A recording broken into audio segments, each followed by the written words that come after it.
Hello friends, आप लोगों का स्वागत है हमारे इस यूट्यूब चैनल पे। यहाँ पे मैं लेके आई हूँ आज के सेशन में लेबर के बारे में। लेबर क्या है, लेबर का प्रोसेस क्या है, types of labour, stages of labour, labour की कितनी अवस्थाएं होती है, इन सभी का डिस्कशन मैं आज की क्लास में करने वाली हूँ। आप लोग सेशन इस क्लास में जो है लास्ट तक जुड़े रहिएगा। चलिए हम लोग यहाँ पे स्टार्ट करते हैं क्लास को।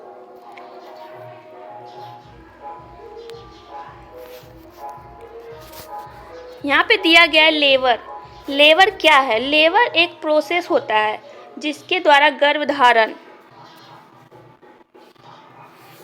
द्वारा गर्भधारण यानी कॉन्सेप्शन का उत्पाद अर्थात गर्भस्थ शिशु मतलब फीटस जो होता है वह यूट्राइन कैविटी से वेजाइनल मार्ग से होते हुए बाहर निकलता है।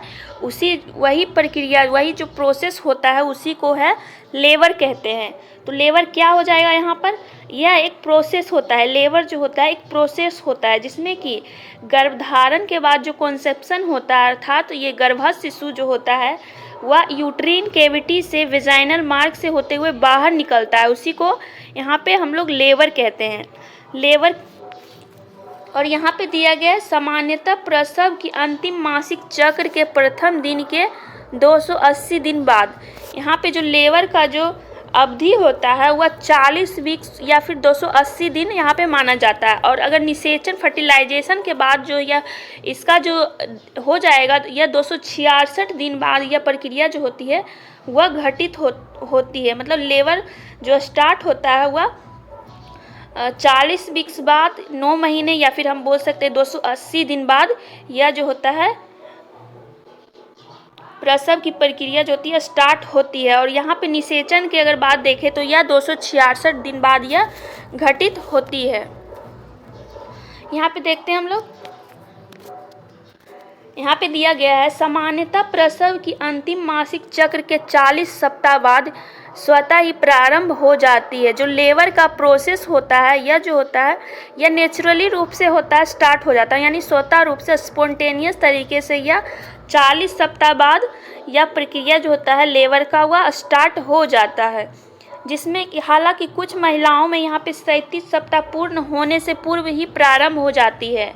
कोई कंडीशन होता है जिसमें कि यह 37 वीक्स कंप्लीट होने से पहले यह प्रारंभ हो जाता है। और कभी कभी जो 37 सप्ताह पहले होने से प्रारंभ हो जाता है उसको जो बोलते हैं समय पूर्व लेबर, प्री टर्म लेबर। और इसके विपरीत अगर कुछ महिलाओं में यह 42 सप्ताह पूर्ण हो जाने के बाद भी प्रारंभ नहीं होती है तो ऐसी स्थिति में इसे कृत्रिम साधनों से प्रारंभ करना पड़ता है जिससे कि इंड्यूस्ड लेबर कहते हैं। कई महिलाओं में जो होता है यह 37 सप्ताह पहले ही प्रारंभ हो जाता है जिसको प्री टर्म लेबर बोलते हैं। और कई महिलाओं में जो होता है 42 वीक्स हो जाने के बाद भी यह प्रक्रिया जो होता है प्रोसेस जो होता है लेबर का वह स्टार्ट नहीं हो पाता है। तो इसको जो होता है कृत्रिम साधनों से प्रारंभ करना पड़ता है, आर्टिफिशियल तरीकों से, जिसको कि इंड्यूस्ड लेबर कहते हैं। यहाँ पे दिया गया है टाइप्स ऑफ लेबर। लेबर का प्रकार। लेबर जो होता है दो प्रकार का होता है, एक नॉर्मल लेबर, एक एबनॉर्मल लेबर। नॉर्मल लेबर को यूटोसिया बोलते हैं और एबनॉर्मल लेबर को जो है डिस्टोसिया कहते हैं।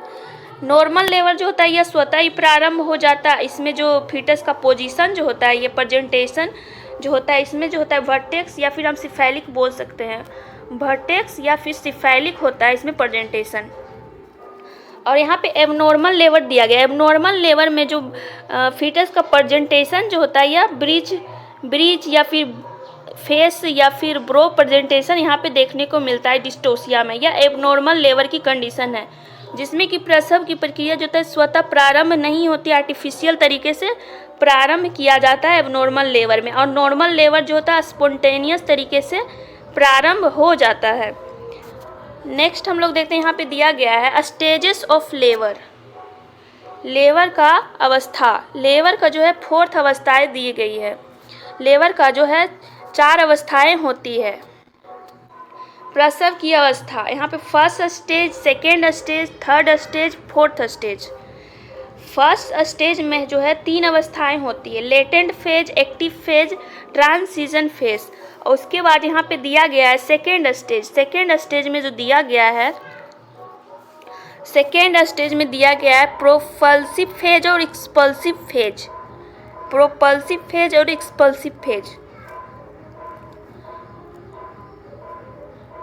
आगे हम लोग देखते हैं, यहाँ पे दिया गया है फर्स्ट स्टेज।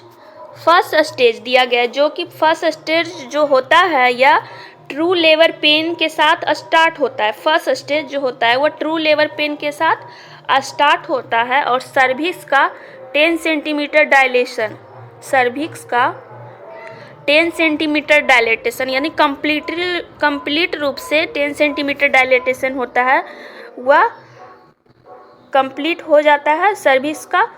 तो उसके बाद यह फर्स्ट स्टेज यहाँ पे कहलाता है, यानी ट्रू लेबर पेन के साथ स्टार्ट होता है और 10 सेंटीमीटर सर्विक्स का डायलेटेशन होने के साथ ही यह समाप्त हो जाता है। तो इसको बोलते हैं first stage of labour. Second stage में दिया गया है, सेकेंड स्टेज में दिया गया है यहाँ पे जैसे ही फर्स्ट स्टेज लेबर ख़त्म होगा वैसे यहाँ पे सेकेंड स्टेज जो है लेबर स्टार्ट हो जाता है। सेकेंड स्टेज में दिया गया है यह, यानी फर्स्ट स्टेज जैसे ही समाप्त हुआ 10 सेंटीमीटर कंप्लीट होने के बाद सेकेंड स्टेज में यह 10 सेंटीमीटर स्टार्ट होता है यहाँ पे। उसके बाद बेबी का बर्थ, बेबी जब डिलीवर हो जाता है तो यह सेकेंड स्टेज कंप्लीट हो जाता है, यानी सर्विक्स का 10 सेंटीमीटर डायलेटेशन के साथ स्टार्ट होता है सेकेंड स्टेज। उसके बाद बेबी जब डिलीवर हो जाता है उसके साथ ही जो लेबर के प्रोसेस है वह सेकेंड स्टेज का समाप्त हो जाता है। और नेक्स्ट हम लोग देखते हैं यहाँ पे थर्ड स्टेज में दिया गया है। थर्ड स्टेज में दिया गया है birth of baby to birth of the placenta. इसमें बेबी के बर्थ होने के बाद स्टार्ट होता है और प्लासेंटा डिलीवर जैसे ही हो जाता है उसके साथ ही यह समाप्त हो जाता है। इस थर्ड स्टेज लेबर में बेबी के डिलीवरी होने के साथ ही यह स्टार्ट होता है ये प्रोसेस थर्ड स्टेज का, और जैसे ही प्लासेंटा डिलीवर हो जाता है उसके बाद यह थर्ड स्टेज जो लेबर है यह समाप्त हो जाता है। यहाँ पे देखते हैं फोर्थ स्टेज। फोर्थ स्टेज में दिया गया है birth of placenta to 4 hours postmortem. Fourth stage जो होता है इसमें जो है प्लेसेंटा के डिलीवर हो जाने के बाद इसमें जो है गर्भवती महिला और ये बच्चे को जो है एक साथ रखा जाता है। इसमें जो है इसको जो फोर्थ स्टेज होता है इसको रिकवरी स्टेज कहते हैं। इसमें जो है माँ और बच्चे का जो है असेसमेंट किया जाता है 1 से 4 घंटे के बीच इसका जो है असेसमेंट किया जाता है। माँ और बेबी का असेसमेंट किया जाता है, उसमें जो है वाइटल साइन वगैरह जो है असेस किया जाता है फोर्थ स्टेज लेबर। तो इसको ही फोर्थ स्टेज लेबर कहते हैं। यहाँ पे डिटेल से हम लोग बात करते हैं स्टेजेस के बारे में। यहाँ पे दिया गया फर्स्ट स्टेज। फर्स्ट स्टेज में दिया गया इसे सर्वाइकल अवस्था या फिर विस्तारण अवस्था डायलेटेशन स्टेज के नाम से भी जाना जाता है। जो फर्स्ट स्टेज है इसको सर्वाइकल स्टेज या फिर डायलेटेशन स्टेज के नाम से जानते हैं। यह अवस्था जो है वास्तविक प्रसव पीड़ा यानी ट्रू लेबर पेन के साथ प्रारंभ होने के साथ ही यह शुरू होती है और सर्विक्स जो है कम्प्लीटली रूप से 10 सेंटीमीटर डायलेटेशन होने के बाद यह समाप्त हो जाती है। यह जो बात मैंने पहले भी बताया आप लोग को, और यहाँ पे समाप्त हो जाती है। उसके बाद यहाँ प्रसव को जो है 3 अवस्था में बांटा गया है। प्रथम अवस्था को 3 अवस्था में बांटा गया है, latent phase, active phase, transition phase. यहाँ पे देखते हैं सेकेंड स्टेज। प्रसव की इस अवस्था को एक्सपल्सन स्टेज के नाम से भी जाना जाता है। क्यों एक्सपल्सन स्टेज बोलते हैं? क्योंकि इसमें बेबी जो है एक्सपेल आउट होता है, बेबी जो है बाहर निकलता है, एक्सपेल आउट होता है, इसके लिए इसको एक्सपल्सन स्टेज के नाम से भी जानते हैं। इस अवस्था की शुरुआत यहाँ पे सर्विक्स का 10 सेंटीमीटर डायलेटेशन के साथ यह जो है स्टार्ट होता है। उसके बाद जननांग से होते हुए गर्भ शिशु का बाहर आने के साथ ही समाप्त होती है।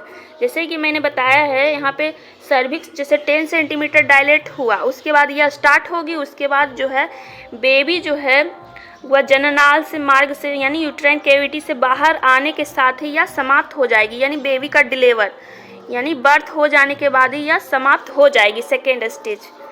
और यहाँ पे दिया गया प्रसव की द्वितीय अवस्था को 2 अवस्था में बांटा गया है। प्रसव की द्वितीय अवस्था को 2 अवस्था में बांटा गया है। प्रोपल्सिव फेज और एक्सपल्सिव फेज। यहाँ पे देखते हैं थर्ड स्टेज। थर्ड स्टेज इसे प्लासेंटल अवस्था के नाम से भी जाना जाता है। थर्ड स्टेज जो है इसको प्लासेंटल अवस्था के नाम से भी जाना जाता है। इस अवस्था की शुरुआत गर्भस्थ शिशु के बाहर आ जाने के साथ ही समाप्त हो जाती है तथा प्लेसेंटा की डिलीवरी हो जाने के साथ यह समाप्त हो जाती है। इसमें जैसे ही प्लासेंटा डिलीवर होता है यह अवस्था जो है यह समाप्त हो जाती है, इसीलिए इसको जो है प्लासेंटल अवस्था के नाम से भी जानते हैं।